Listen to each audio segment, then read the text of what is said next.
Ryan Reynolds here from Mint Mobile.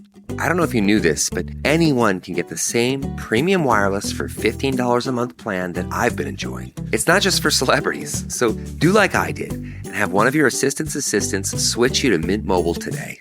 I'm told it's super easy to do at mintmobile.com/switch. Upfront payment of $45 for 3-month plan, equivalent to $15 per month required. Intro rate first 3 months only, then full price plan options available. Taxes and fees extra. See full terms at mintmobile.com.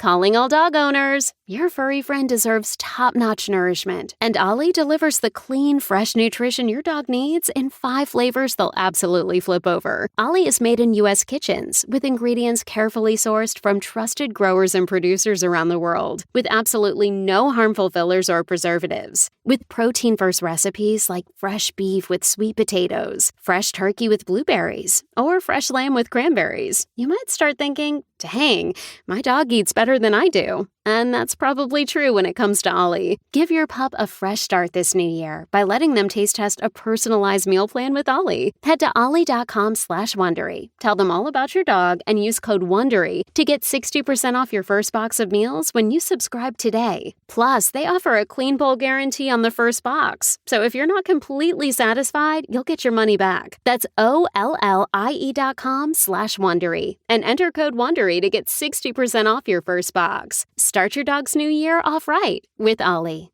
Start your dog's new year off right with Ollie. You know, so when you're in religion and they're saying, hey, don't question these things. These are just facts. Do this, do that. Don't question me. Like that, you're really asking someone to make themselves small, to not question, to just stay in line.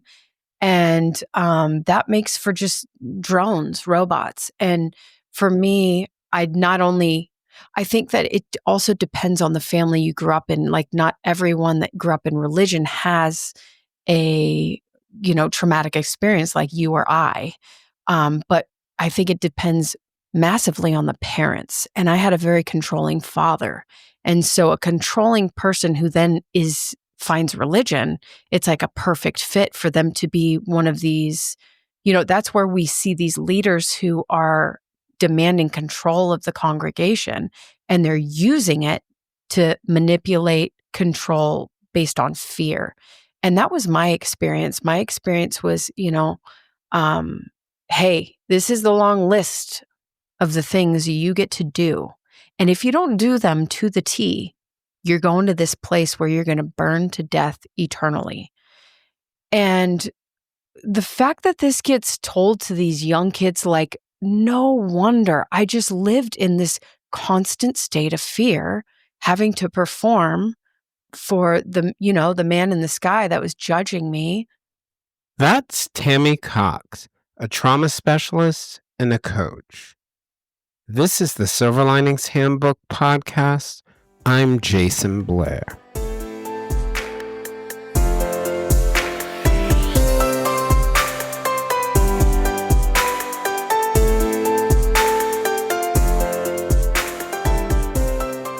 Tammy Cox is a coach whose work has been informed by her own journey through religious trauma and losing her father to AIDS as a teenager.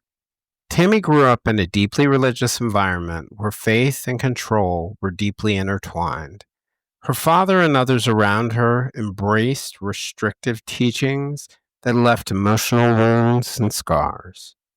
Having seen the way that those emotional wounds and scars from childhood reverberate into adult relationships, Tammy believes that her own story highlights something that's common for everyone, that the knives that inflict sharp pain on our younger selves shape the way we approach all relationships.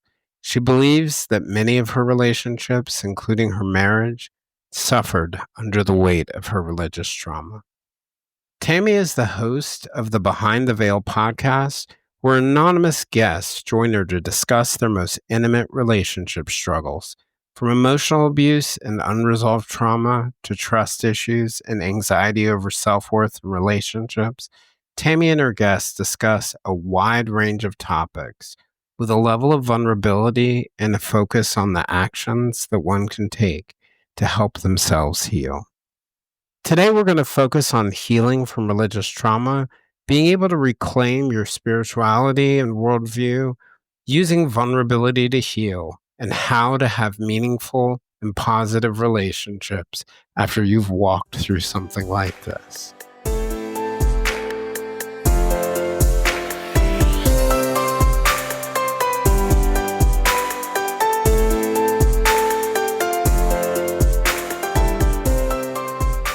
So, Tammy, I just wanted to thank you for going on. Before we came on, I had mentioned that I was so grateful to be connected to you and to get the opportunity to listen to your podcast. It was really sort of wonderful hearing from your guests who you speak to anonymously, because it felt like I was hearing real world people struggling with their real problems and being really vulnerable about them. And I feel like, we get that at times from people like you and I who have walked through certain things and struggled with certain things, and then, have a message we want to share people about it. But we rarely get a chance to see people in the middle of it. And I think in a way that's probably more relatable to listeners than anything else, because they can see themselves in the shoes of the people who are there. So in addition to everything else I wanted to talk about today, I just wanted to give you a pat on the back for what you're doing in that area. Oh, thank you so much, Jason. Like, I'm honored that you would have me on. And like I told you earlier, I'm honored that you actually watched my podcast, because that's a real insight to my work. It's something that I had never heard of before I started my podcast. It was completely my husband's idea, but I was like, this, to take someone through, you're right, these people are coming in the middle of these really hard life circumstances, usually pertaining to love. And they're heartbroken. Many of them can't afford therapy. And so it gets to be a give that I take them through on this process, And I hope that it's relatable. Like that, just you saying that makes me feel warm inside, because I'm like, I hope that it's giving people that hey, these are real people in the thick of their mess, Mm-hmm. So and that, yeah, definitely. And that's the way that I feel about it. One of the things that I like to remind myself, actually, I'm lying right now. I like to remind other people of this, right? Catch yourself. But I like to remind other people because, so I'll tell you something. So if you look at my core values, and this is not virtue signaling, I'm very low on commerce, and I'm very, very high on altruism. So I always tell people, if I had to work for a for-profit company, I should work for their foundation, because I'm much better at giving away money than bringing it in. And someone was in the last year, they were asking me well, how do you deal with the risk, right? Because if you give a lot of yourself, and I think this doesn't just apply to money, but it applies to other things. If you give a lot of yourself, whether it's your emotional energy, it's your heart, it's your money, you risk sort of depleting it. And I just said, you can be assured that no one ever becomes poor by giving. And you ever outgive the universe? Yeah, right. right. And I think that's the interesting thing I've always felt about coaching, is that it is a gift that you're giving your clients, but it's also a gift that you're giving yourself. And I tell my clients this all the time. When they thank me, I'm like, I learn as much from our conversations, and I gain as much from our conversations as you ever will. So true. I mean, it really is you get in it because you think, oh, this is going to be a give. And then you get in and you're like, yeah, it's a give. It's a give to me. Time. And so, yeah, like I said, the win-win earlier I was telling you about, it's if it's good for you, it's good for me. And I'm always looking for what's of the highest, the highest gift for everyone involved. Because I think that's where you're just playing with magic at that point, you know? Yeah. And what you're saying makes so much sense. I think the thing that sticks out to me is because you're essentially, to me, you're describing a situation where you have a win-win situation, right? Where you're giving, they're receiving something, you're receiving something from it. But it's interesting to me to think about how people are often, and this is kind of a segue into some of what we're going to talk about, are often only able to find spaces where they get what they need at the expense of other people. Mm-hmm. And I feel like a lot of the trauma that exists in the world comes from, I don't want to say other people's hurt, because sometimes it does, but their desire to get what they need with little regard or maybe little understanding sometimes of the impact that it has on other people. Yeah. Oh, for sure. Yeah. So I was going to go ahead and ask you, you had mentioned, and I had read that you had sort of grown up in a controlling or coercive religious environment. And, for me, I've always thought that the role that religion and spirituality, and I really separate those as two different things, play in our lives, unbelievably meaningful, unbelievably powerful, but also in some ways fragile, and also that has the potential to be very dangerous to people. I grew up in the church, Southern Baptist Protestant for most of my life.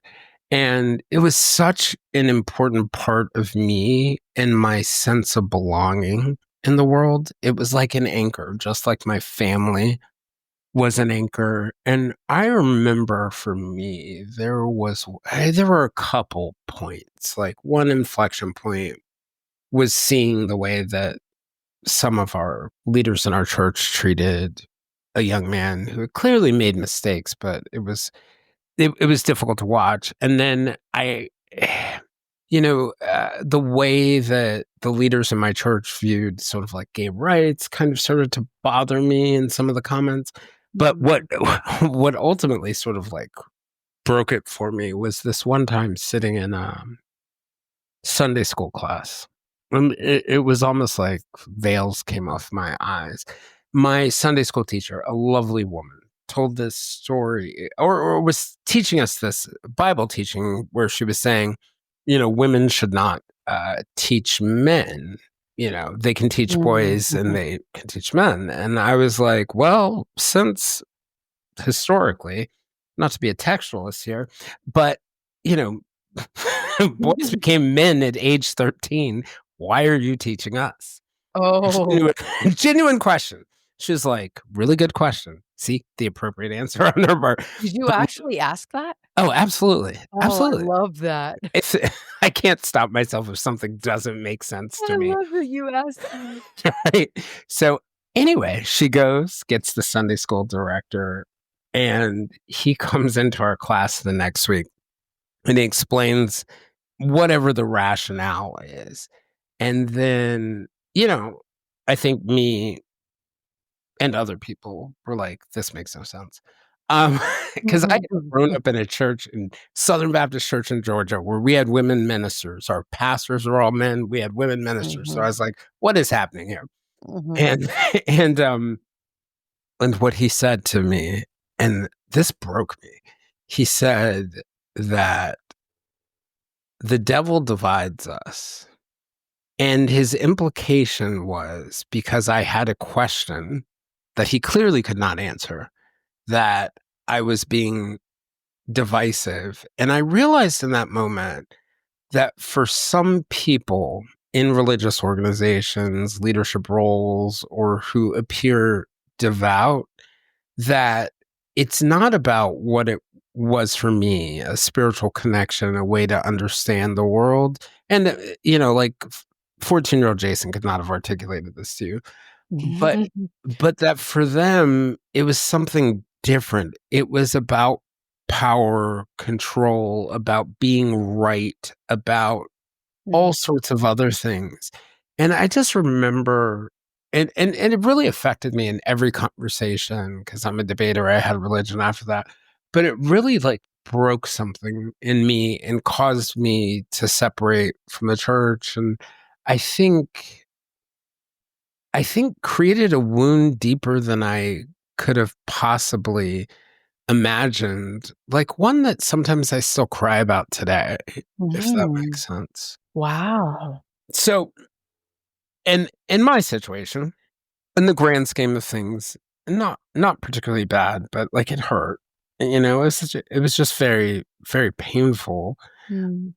And I don't think everyone thinks they can relate to religious trauma per se, but I think everybody can relate to someone attempting to exert power over you or take control or dictate what you're supposed to think and take away your agency.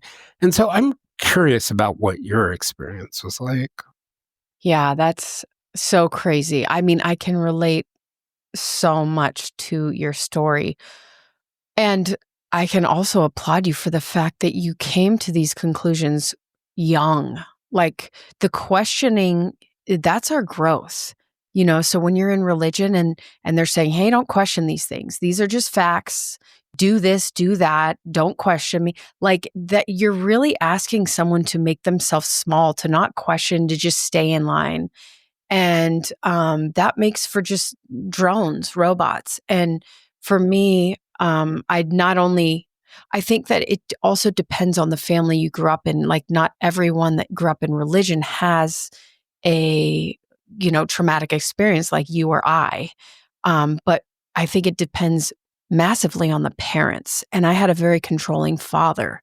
And so a controlling person who then finds religion, it's like a perfect fit for them to be one of these, that's where we see these leaders who are, demanding control of the congregation, and they're using it to manipulate, control based on fear. And that was my experience. My experience was, hey, this is the long list of the things you get to do.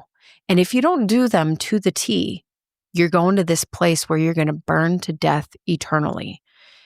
And the fact that this gets told to these young kids, like, no wonder. I just lived in this constant state of fear, having to perform for the man in the sky that was judging me. And I don't like to use the word God anymore because of the way that it was created in my mind. I still believe in the divine, but it's hard for me to relate to the one that was created for me in my early childhood, to use that word. I don't see them as the same at all, because what I now know of the source of our source is just all loving, just the presence that's never an absence, the all in all, So it's like you. I have a very different idea of spirituality versus when I was in religion. And I think that's where you got the 5 years from, because I left religion 5 years ago.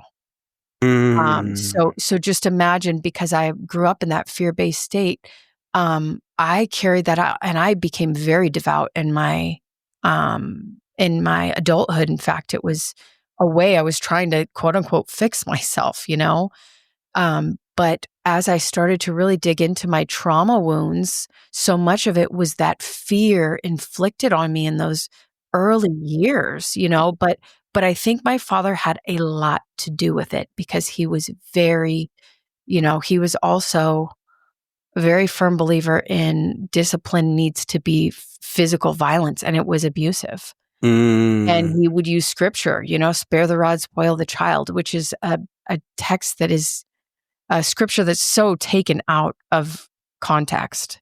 Yeah. But yeah, it was the abuse that went hand in hand, and religion and God seemed to be the backing of that for him. So I think that some people that don't experience the religious trauma, it's because they have parents that have a more softer version of that religion. Are you looking for a new job or want a career change? Look no further than Monster.com. Need a little help standing out? Our expert resume writing services will make sure you shine. Want to brush up on your interview skills? Engage with our AI interview prep tool. Want some advice on negotiating your new salary? Visit our salary tools and extensive library of career advice articles, and you'll have all the tips and tricks you'll need to succeed. Visit Monster.com today and take the first step towards your career. Monster.com. Find your right job fit. What you're describing with your dad, and then the way that he used religion and maybe some of the leaders in your church did. What I think you said you said the word drones. It makes you like drones. And it made me think that what it does, like when you're younger, a child, a teenager, maybe even in your early 20s or beyond, depending on how it affects you, is that once you become that drone following someone else's rules, you've lost autonomy. So when you have to go into the world and you have to make decisions for yourself, you've never had autonomy. And so how ultimately do you make the best choices for yourself? Well, you probably just fall back on a black and white list of things. And I wonder whether you buy that and whether it had that kind of impact on you in your autonomy. Well, the way I see it, people go one of two ways. You know, when you have a very controlling parent, you either become that yourself or you become the super passive one. And rarely are you something in the middle. So I turned into my father because that was my programming. You know, I turned into him ultimately, which is what led me on my healing journey. It's kind of interesting. You said only 5 years ago you sort of walked away from. Is it fair to say religion is what you walked away from? Religion. Yeah, meaning someone else's idea or interpretation of. Now, I said, I've studied the Bible my entire adult life, and I was getting kind of irritated by hearing someone else's version of what they thought the text meant, and how vastly different all these different leaders interpreted it, you know. And I just said, you know what, I'm going to turn everyone off. I'm going to listen to myself and what I think this means. And ultimately, that's what led me to really figuring out how the Bible was manipulated and changed from its origination. You know, when you look at the Sumerian tablets, when you look at the Emerald tablets, and when you look at the Essenes, when you go back to where the Bible was derived from, and then you look at the history of how the Bible was altered, you're just like, wait a sec, like. Oh yeah, up until the 1940s. I mean, the Germans were still changing the Bible in the 1940s. So that's when So for me, I think it was just stepping stones. So I sort of got to that place where I was like, I don't care what my pastors say. I don't care what this guy says or that guy. I'm going to interpret this for me. But it was 5 years ago when I was like, okay, church is not serving me at all anymore. Like I just don't buy into a lot of the main things that they want to drive home, which is really this idea of duality. Like I don't buy into duality at all. What do you mean by that? Duality meaning there's God and there's Satan. I don't buy into this Satan character, and I don't buy into hell. Meaning that I think that the separation is really what creates that shadows going from. I believe that there's just one stream, and we either go with that flow or we resist it, and we can create all sorts of stuff in our life. But I just don't believe in. I don't believe in this dark Lord coming after our souls. I don't buy into that. And it's an interesting thing too, because one of the dangers of like leaning too far onto your point, the dark Lord leaning onto your soul, is that everything becomes fear-based. And that, Exactly. And then you go into a church and everyone's like, oh, Satan made me do this and Satan made me do that. Well, that takes away your autonomy. If yes. Satan is making you do all these things and you have no responsibility, that makes you a victim, guys. You know what I'm saying? Like, you got to, that makes you buy into this idea that you don't have any responsibility or you're not the creator of your own life experience. Yeah. And it's interesting that I wonder for you, just from listening to what you were saying, was there a point for you? Because I think like one of the things that makes religion or spirituality a potentially powerful manipulative tool is when people conflate religion with spirituality, as in what I'm telling you, my interpretation is what is God's word. Like hypothetically, if we're taking it from a Christian perspective, was there a point where you realized like, oh, wait a second, this whole religion thing, this whole spirituality thing are two totally different things? I think I don't know if there was a moment, but I know for me it was like step by step. Like I started to grew up originally in a church that was pretty legalistic, I think you would probably refer to it now. And as I got older, the churches became less and less legalistic. And so my last church that I eventually left, I was there 9 years, but they were pretty open to, what they would call the fruits of the spirit and the spiritual side of it, the speaking in tongues and the raising of the dead and that kind of stuff. And that sort of opened me up to this idea of the spiritual side of it. And I think Like over this time, individual relationship that wasn't really defined by anyone else. Is that? yeah, that the same stuff could be done whether it was in religion or out, is what I saw. Mm. And then I started to question, well, if they could do the same thing, then what is this actually? And so, no, there wasn't like one moment. It was an incremental thing where I just started to see that, because I grew up thinking there's only one way to God, and that's through Christianity, right? And I had all these responses that whenever the questions would rise up, I'd have some sort of response for myself of like, why this is the only way, you know? And then as more time went on, I'm like, well, there's over 4,000 different religions. Most of them come down to, the top three religions of the world being Judaism, Muslim, and, Christianity, but they all go back to the Bible. But there's so many religions. Why? Is because it's such a symbolic, the Bible is so symbolic that, no two people are going to fully agree. And so I just started to question things more as I got older and the more research I did. But I don't think there was one moment where I was like, where I split the two. Yeah, it's almost like I listened to you tell that story of moving from different churches, and it's like somebody titrating off of like a powerful drug, taking the dose down by half, taking the dose down by half. But, Kind of. and I think there's like something like legitimate in that. Like we grow up with certain experiences, good and bad, and we develop certain tools. And sometimes, you remember how you said you became like your dad and controlling? Sometimes those are the only tools we have to navigate the world.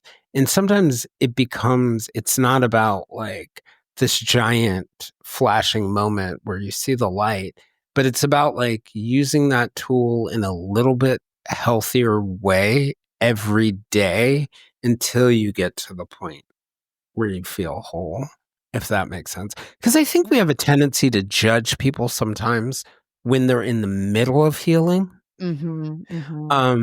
because we don't really know where they started or what their journey is like. So I like that idea of sort of like easing yourself into a healthier place. I kind of think about it like when I have to take sleep medicine, right? Like I take it for one night. Hopefully I'm better then. But if I have to take it for 2 nights, I'm going to have to titrate down from it. And like, please don't judge me for day number 4 where I'm like at half a dose. Let me get there. So one of the things that I was just thinking about is, if you had asked me 2 years ago, and in fact, there's an episode with a reverend where we talk about this. But if you had asked me 2 years ago, one of my biggest fears about spirituality and religion, because I do see the value of communion and fellowship with people and all sorts of things, whether it's Christian or otherwise, right? We are relational people. And, one of my biggest fears was that I would never be able to walk in the doors again to be vulnerable enough. And by doors, I don't just mean like a church's doors or a religious body's doors. I mean, even like with other people opening up about sort of like my spiritual thoughts. I thought I would just be too fearful of being broken again. And then life took me on a very interesting journey where I was actually, to your point, going back about like 4,000 other religions, exposed to other cultures and other religions, in particular, one particular like Native American religion but other, and I had been exposed immensely to Islam and Judaism and Buddhism and an assortment of other things. But this one really sort of like, I was gaining so much wisdom from it. And for me, what I realized in that moment was that what's really important for me is to grab on to this notion of spirituality for me, and that it's not going to be like anyone else's version of it. It's just not. Yes. And I wonder about, yeah. And I was curious, for you, is that an element of it? Oh, I think so. I mean, here we are, the human part of our mind, like the ego part of our mind that we often call it. It's like it so badly wants to put everything in categories. Oh, here's the good pile, here's the bad pile, like it so compartmentalizes.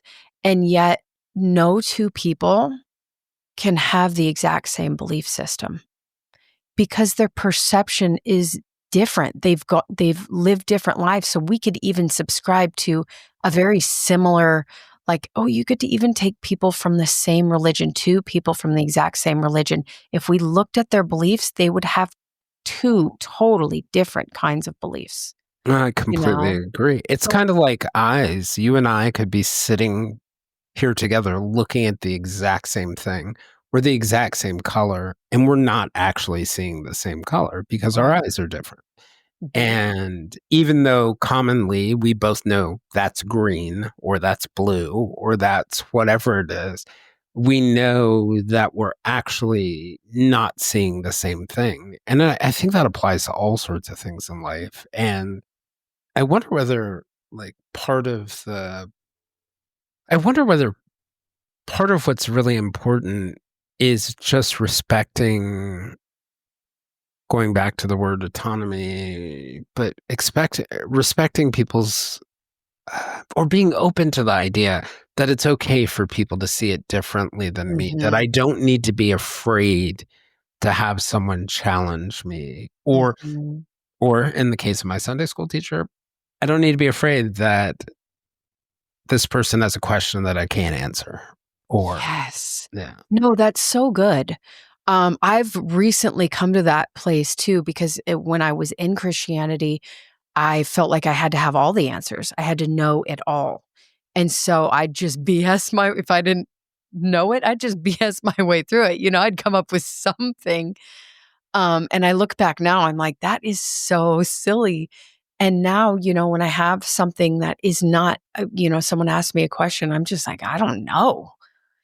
There's so much that I don't know now that I swore that I knew. There's so much that I'm like, I really like, okay, so for instance, some people they'll speak on the topic of, Satan and hell. And I'll be like, you kind of just listening. I don't shut it down right away just because right now I don't believe in those things. I like to stay nice and open because I believe that's the healthy way for us to be. We're constantly expanding.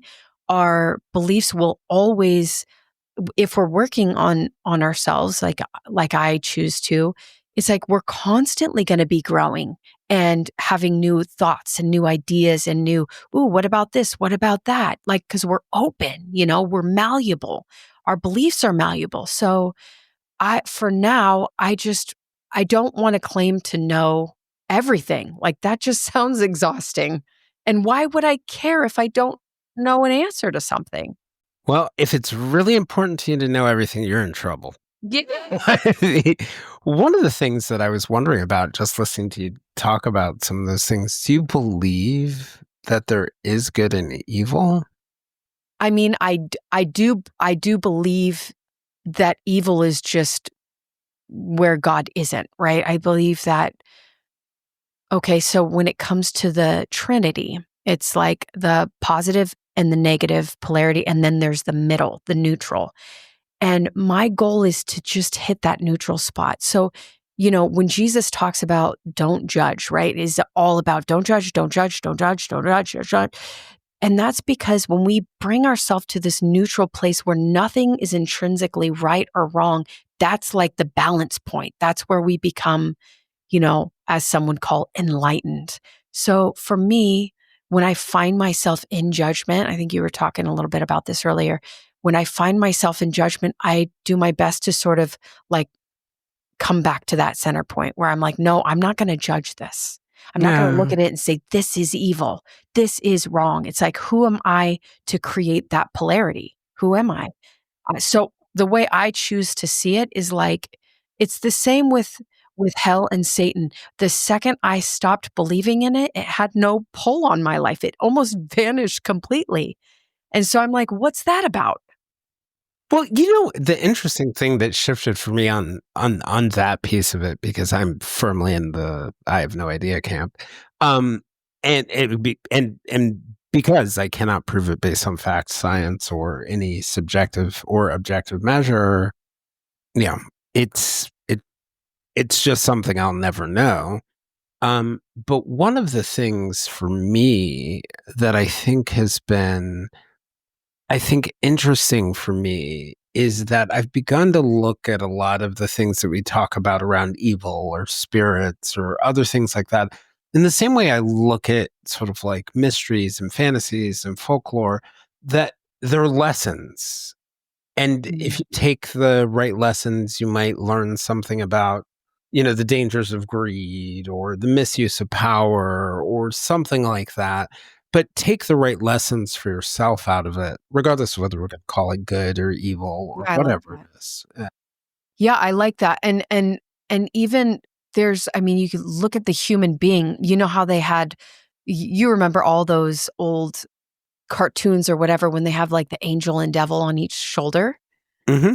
I think if Feels like every day of my life. if anything, I believe in that version. It's like within us, there both polarities in the human part of us because we have the spiritual aspect of who we are, but then we have, what most call like the ego, which is that human side of us. And I think that has the polarity of that, the angel and the devil. So in that way, I get it, how it's created. And I believe it's that choice in which are we going to go to the positive or negative? So like when the thoughts come, we have this power coming to and through us all the time. And it's our choice whether we're going to take our thoughts to the positive or negative. And that's what I believe is sort of symbolic of like that angel and devil kind of within the human being. Yeah. And, I have to confess that I like my demons. I really do. I really do. They walk beside me. Hey, as long as you have a good relationship with them and they're not getting in your way or stepping on your toes, then go for it. Well, you actually nailed it. And this is why I like my demons. I like to think of it like this. We all have a shadow, right? We all were who we naturally were, with our natural personality when we're a kid. And it's kind of like a pendulum. Regardless of how you are, society tries to pull you to the middle, right? To what's socially acceptable, what's appropriate based on whatever the game is in the particular moment. And you pull away from your natural tendencies. And I tend to think that my demons are sort of like they live in the space between the natural me and the conformed me. And if I pay attention to them and I listen to them and I let them walk beside me, I'm able to incorporate the parts of the old me in me. I am able to avoid falling into traps that we normally associate with, let's say, the word demon. I'm afraid because I really believe that like all of our demons are like our shadow. It's going to follow us no matter what. And your choice isn't to make them go away, or kind of thinking about it like the wind. You can close your eyes and say it's not windy. You can even make the argument that I can't see wind, but the effects of it are still there. So you can either choose to ignore it and let it own you, or embrace it and take the parts that are good and be very conscious of the parts that are bad for you and other people. Yeah, I like that. Yeah. I mean, it's just like, for me, I had to, when I left religion, it's kind of been a newer journey for me. It's only been 5 years. And those were just like some of the words that I needed to let go of, right? Like God, demon, Satan, all these words, right? That I just had to let go of, even if it was only for a time. There was at least the first year that I couldn't even use the word God. I cringed every time I used it just because of that old belief. I hadn't really solidified the new identity. So there was just words I had to redefine for myself. So that's another thing. There's these beliefs, and then there's the words we use and the way we see all of it. So that's why, for me, there's no demons and no Satan and no hell. And for you, you got all that going on, and it just is a completely different thing. Right. But in some ways, we may actually be talking about the same thing. Exactly. And that's what I mean. Our words might be different, but we might have these same, like when you talk about the shadow self, that I'm very much always incorporating that. I see that when you described it, I was like, that's how I see the little traumatized girl within me. So when I get triggered and I literally have tantrums like a 2-year-old, you would just not believe this 42-year-old woman flipping out like a baby. Oh, but that's what I do. I've been around long enough to believe it. Okay.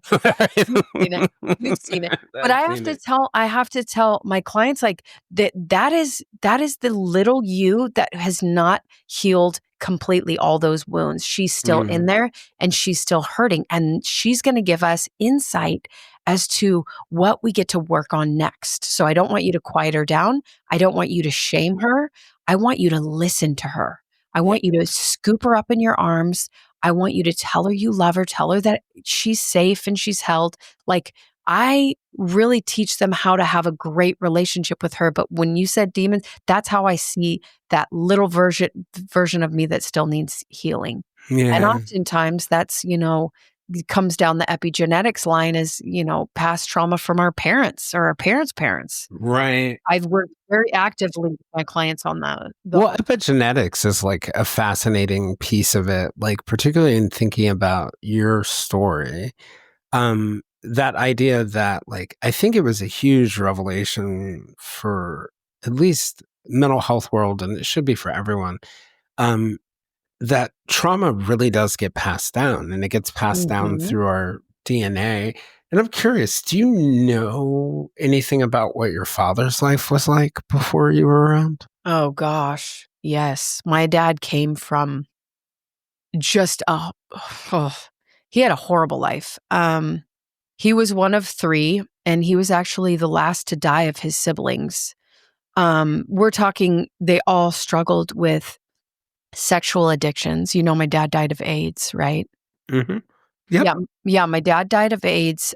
So, like, I know that there was sexual abuse, that there was like my grandparents split up when their kids were pretty young, and my grandma was drunk all the time, so the kids pretty much had to raise themselves. Like, they'd steal food and they'd steal clothes just to, have their Mm. needs met. And their dad wasn't really around. He was out, doing whatever. And my grandmother would like sleep with their friends, her children's friends. Like, they Ooh. just had no safe. They were just not taken care of at all. No safety, no boundaries, no limits, Nothing. no ability to really anticipate based on what they were seeing in the world around them about what's right and what's not. Wow. Yeah. And so his sister, which was the oldest, she ended up getting pregnant when she was a teenager, gave it up for adoption. She ended up dying when she was 26. Oh, how'd she die? Drinking and driving. Oh. My dad's younger brother, my dad was the second. His younger brother died at 19. He got shot in the head. And so, yeah, my dad was the last to go at 39 of AIDS. So very, very, very sad history on his side. Wow. That's a lot of tragedy. Yeah. Yeah. That's a lot of, yeah, I think of like loss and, one of the things, my mom died in October of 2023. And I learned a lot of things. One of which was like, it was nothing like I imagined. I imagined grief to be this very deep, painful, overwhelming, gnashing of teeth sadness. But one of the things that was really, really interesting for me about it was, while there was a tremendous amount of sadness, probably the biggest sort of like hardest effect was loneliness.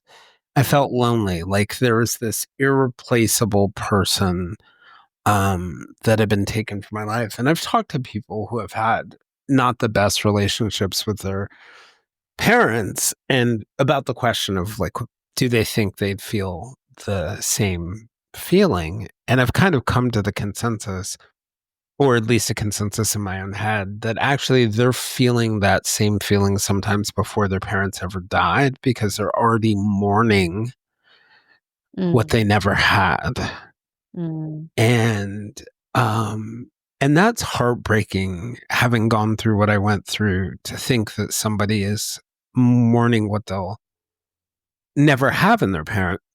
The flip side of it is, I have learned, as if it was possible, to love people more deeply and unconditionally. And I think for two reasons. I've never met a person who loved people more than my own mother. And I carry that on from her. And I feel like an obligation to make up for the love that's lost in the world because she's gone. And the second thing is that suffering is so unbelievably universal. Like, we have blood, there is water in our bodies, and the fact that we suffer are the things we share all in common. And I think through suffering, and I think this is true about people, even before you lose your parents, just going through any kind of trauma, it leaves its scars, it leaves the wounds that you talk about, but it leaves an ability to relate to suffering that opens the door and gives you the potential to love people so much more deeply. And I wish there were better ways, but there's something really powerful about that. And,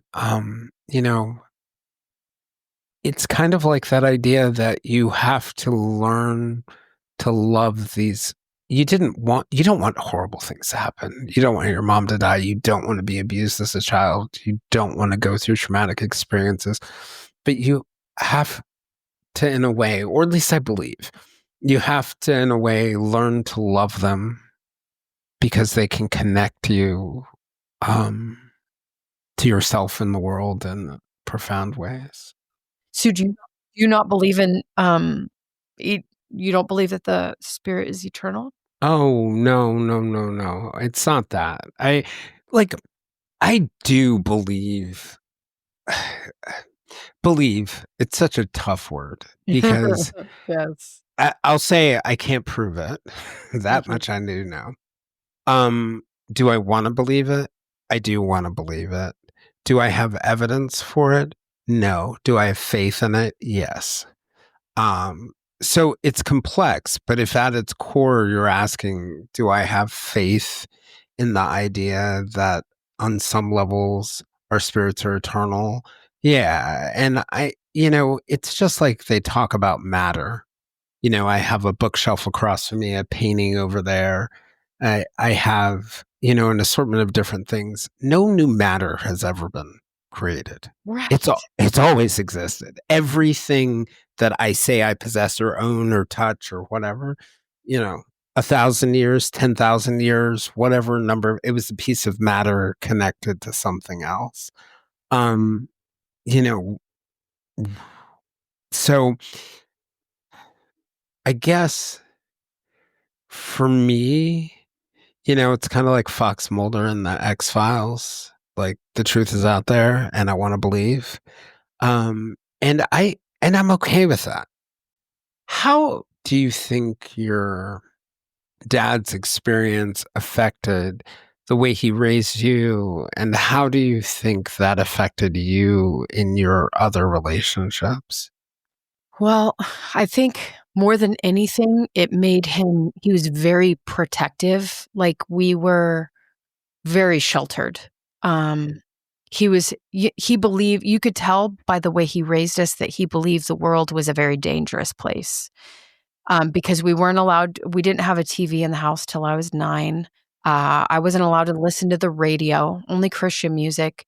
I wasn't allowed to do the things that other kids my age did. Like I didn't know what bands were trendy. It was back then, it was like New Kids on the Block, and girls would come to school with all the gear and I'd be like, who are these guys? Like I don't know. I didn't know anything about the world in which, that's how sheltered I was.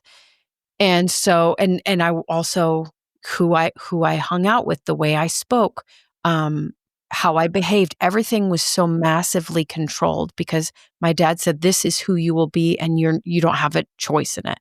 Mm. But the ironic part was the fact that he knew that he had AIDS and he was going to die really young, but he so desperately tried to control us, How when did he find out he had AIDS and when did he I develop was it? I wasn't even 2. Wow. I wasn't even 2. So my mom was This is pregnant.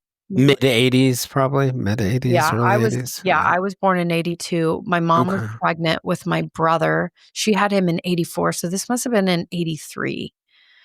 Um, that she found out, he went to go get health insurance. They took his blood, and back then, AIDS didn't show up on a drug test right away. Like it took several years back then. You mean So on a blood test? On a blood test? yeah, Yeah. what did I say? Drug test. Oh, yeah, no. Sorry, on a blood test. And so probably my mom conceived all of us while my dad had AIDS. Wow. And because he became a Christian when my mom was pregnant with me, and supposedly that's when all the cheating stopped. Supposedly, he had this sort of huge transformation at that point. So if that's the case, and then my mom conceived all 3 of us, or at least my brother and I, while my dad had AIDS. Wow. So it's super miraculous. Like we shouldn't all No be one here. else, right? Yeah. No one else contracted AIDS. That's Yeah. wild. The weird thing was, I mean, my mom remembers so little. It was such a traumatic time for my mom, and she remembers so little. So I ask her lots of questions, but she's like, Tam, I don't remember. She tucks so much of those years away because of how awful they were. But so she doesn't have a lot of answers for me. But she did say that they believed that God would heal him. Mm. And I remember him doing things to help his health, like taking these greens and taking this stuff and whatever. He liked to work out. He was very into his physical appearance. And so, he took care of his body, but I would love to know how it affected him. I would think that because of his personality, it would have made him more controlling, because when a natural controller feels out of control, we're in our unhealthy state, we are just like trying to slam things into place. Mm. So it's just how we have learned to cope with our trauma is by, hey, I'm not going to get this unless I make this happen. So we tend to force ourselves even more. So if anything, I think that made him more controlling. Mm. Mm. And so what changed when he died? What was that like? Oh gosh. Oh, it was awful because, well, first of all, we didn't know that he was going to die until a month before, probably like 3 weeks before. Our parents sat us down and they said, "Hey, your dad has AIDS and he's dying." Because he was dying for 3 months. He went from really big, strong guy, and he just melted away to just skin and bones. Like he Mm. aged 20 years within 3 months. Like he just looked awful, right? And so it's really interesting that 11, I didn't piece that together. But like I said, I was very sheltered. I didn't know the things that every other 11-year-old knew. I didn't even get like sex or sexually transmitted disease. I had no idea what it was. So when they sat us down, they're like, "Yeah, your dad's dying." We didn't get it. We didn't have time to process. You Mm. don't even know what death is at that age, because it's 13 when we get our 3 adult hormones, and that's when we can kind of accept the idea of death. So it wasn't till 13 that I realized that my dad was never coming home. So, but when he died, it was very confusing to me because one part of me was relieved because he scared me so bad. He was very scary. So I felt relief, and then I felt guilt for the relief. Yeah. And yet I really missed him because there was a part of me that loved him very much too. So I was very confused throughout my high school years. I think it's one of the hardest things for people to wrap their head around in any relationship is like the commingling of love with hate, you know, like that you can feel a like you said, relief about someone's passing, or whether it's that they died or, you broke up with them or you got divorced, Mm, but at the same time, mourn it immensely and love them dearly. And I think getting to the point where you're comfortable with that, like that commingling. Like I remember someone who lost their parent saying to me that they felt very mad at their parent and they felt very guilty over that. And I was like, well, what are you mad about? And it was them abandoning mm, them. And they knew that the parent had no choice, right? yeah. Didn't choose to die. And I just think that there's something very natural and healthy about accepting that our relationships with people are never uncomplicated and they're never black and white. And that's actually what brings, I think, joy out of the best moments.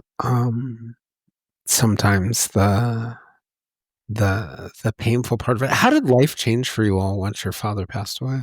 I was wondering for you, what were your early relationships like with people? You had mentioned that your experience with your dad, you think, altered the scars and wounds, altered the way that your relationships were like. Oh, yeah.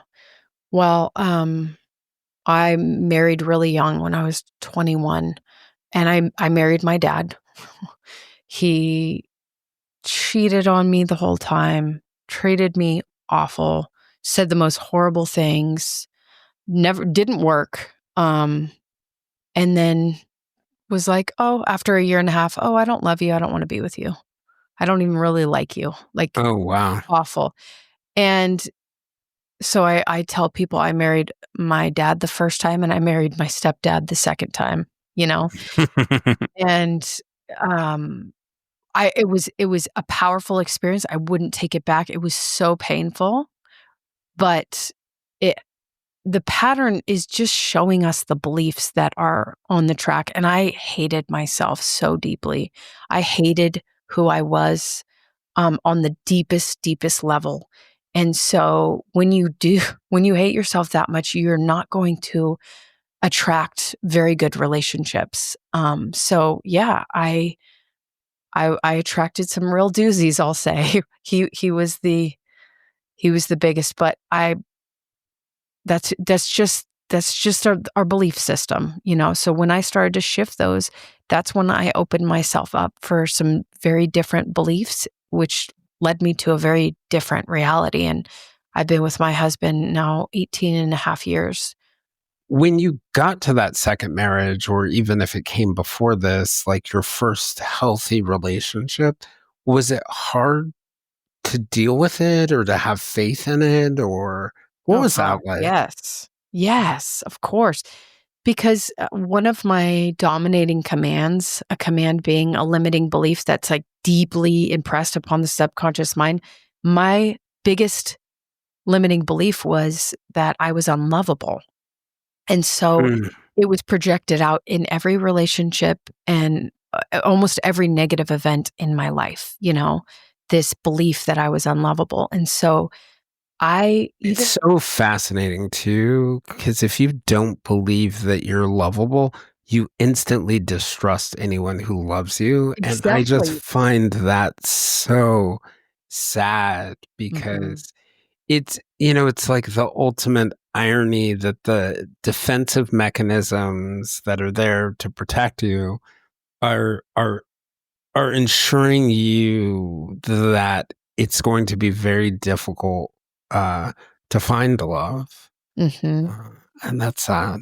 Yeah, it's true, and that's why I tell anyone if you have a outcome in your life, if your life is looking, if you have a pattern, we can trace it back to the belief and change the belief. So it is sad, but the truth is you could change it. You know, they're not set in stone. Mhm. How did you find your way out of it?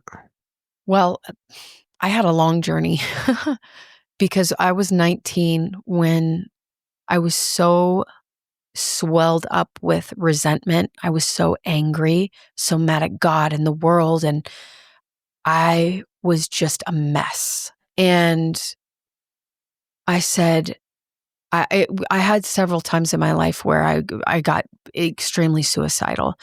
And this was one of these times. And I just said, I'm either going to take my life or I am going to heal myself. And I immediately made my decision. And so here I am. But the road was not smooth. Like I tried a lot of things that didn't work, such as books and retreats and obviously religion and prayer. Yeah, I'm curious for you, like in thinking about everything you were talking about, like the intergenerational trauma, that this idea that you're like not just healing from your own trauma, but generations of trauma, the sort of like loss of sense of autonomy that we all feel at times. And, like even, talking about that moment where it sounds like you hit that rock bottom where you felt that you you could no longer live this way. If you were going to live, you could no longer live this way. And I'm thinking of all these like inflection points that you talked about in your life, all these moments that must have been very difficult and confusing and lonely. Like, what messages would you have for, I'm just thinking as we're like wrapping up, what messages would you have for people who are struggling in those moments? And like, what would you hope for them? Um, well, you really have to, like I did, you have to come to terms with the fact that you are fixable. Because if I didn't kind of come to that place where I'm like, okay, I'm in a lot of pain. What am I going to do about it?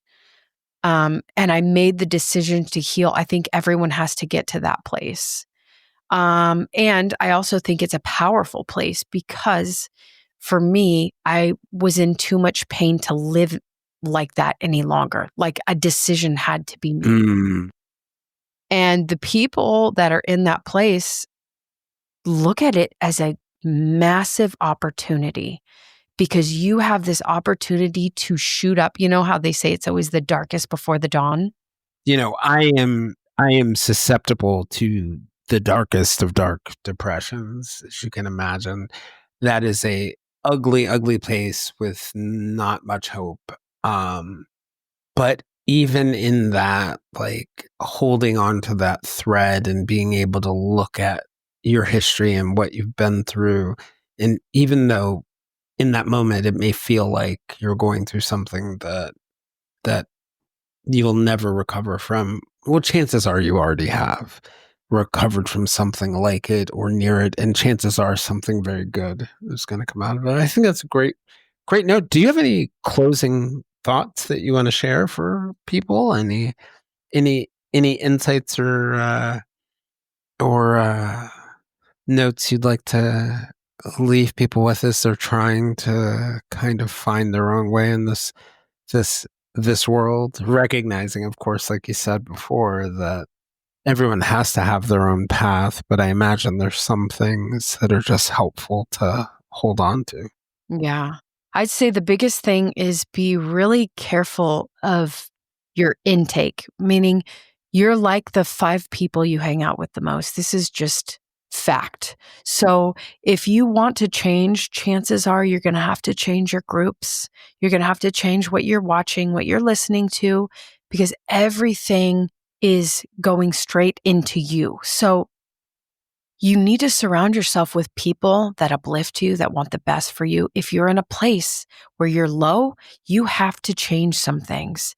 And your proximity is the first thing you get to change. The people in your life who you're spending your time with, the conversations you're having, all those things are going to have to change, because victims find victims and victors find victors. So you're going to want to find people like a coach, someone like podcasts are great. This is a great free way for you to be able to start to transform. But I think it's step number 1. It's one thing on the journey.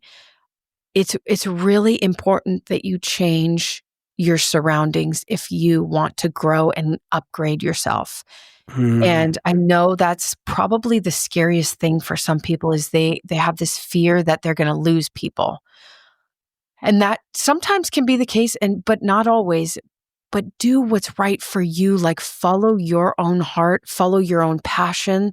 And if you're in a low place, you have to start making some changes. So find someone who can help you, who's been where you've been or are, and that want to hold your hand and get you to the other side.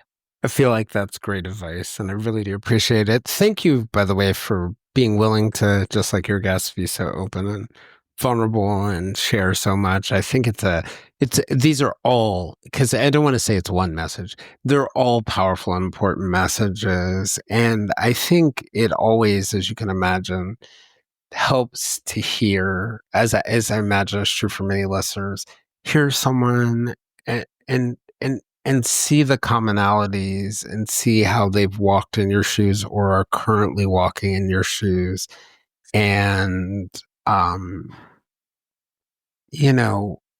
and see that there's hope for a way.